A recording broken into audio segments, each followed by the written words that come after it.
Well, as a farmer, the supporting environmental causes is important because we often look at ourselves as the original environmentalists. We're the people who not only talk about the environment, but we live it on a daily basis. We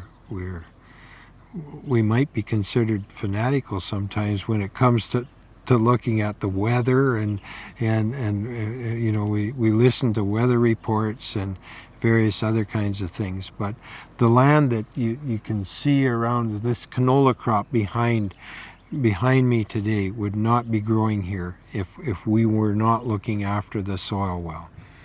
Soil conservation is one of the biggest things that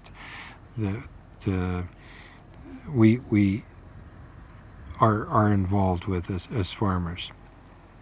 Over to my left, probably about 600 or 700 feet is a row of trees, and that row of trees has a big hump in it, about 2 feet high, and that hump is and hopefully the people that'll be watching this can sort their feet and meters out, but it's about half a meter, a little better than half a meter high in there, and that's from soil that blew in the 30s.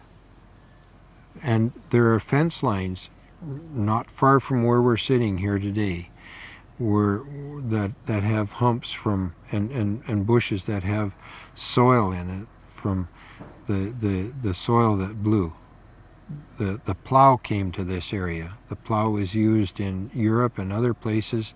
It just wasn't the best implement for here. And there are other pieces of machinery that have been put in place since. We've used continuous farming, continuous cropping, which I talked about earlier, but then direct seeding and zero tilling. And probably about 20 years ago, in the spring, when we looked out in this, we had a dry spring, and there were certain crops in this area, or fields in this area, that were being summer followed, and the sky was black. Soil was even blowing as recently as that, and it was almost an embarrassment for people.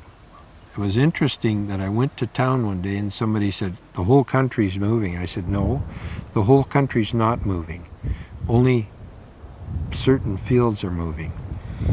And they were from people that had not adapted continuous farming and direct seeding at that point in time. And almost all of the seeding now is done with direct seeding. And it's just been a major shift in the way we farm the land. An Alberta Order of Excellence inductee in 2009, Henry Bergen from Coaldale in southern Alberta, was a real pioneer in introducing direct seeding tillage equipment to the prairies. And he said he gets a report. He likes to tell the story of having a report card every year, and when the wind blows. And if the wind's blowing and there isn't dust in the air, he's got a passing grade. And he and others have been instrumental in providing us as farmers the equipment to do it, and as farmers we've been involved in that. So we're very much involved in that. Water conservation and proper water usage and protection of riparian areas is something that is very important to us as well, because we rely on water. Our livestock rely on good, clean water, and we drink the water that's available for us in the aquifers under where we live. And so we need to have good water conservation and maintain the quality of the surface water, so that it's not only available for us but for our livestock, and along the way for other people that might take advantage of those same streams and water bodies that are in the area that we farm. So water and soil and certainly air as well.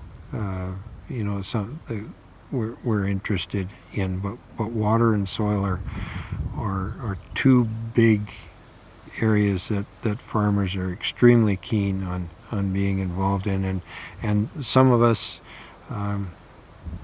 perhaps have been pushing a little more than others in making those changes that are going to provide for us a sustainable industry.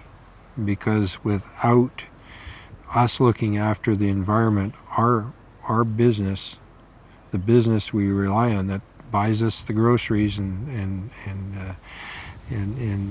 puts a roof over our heads, would not be sustainable.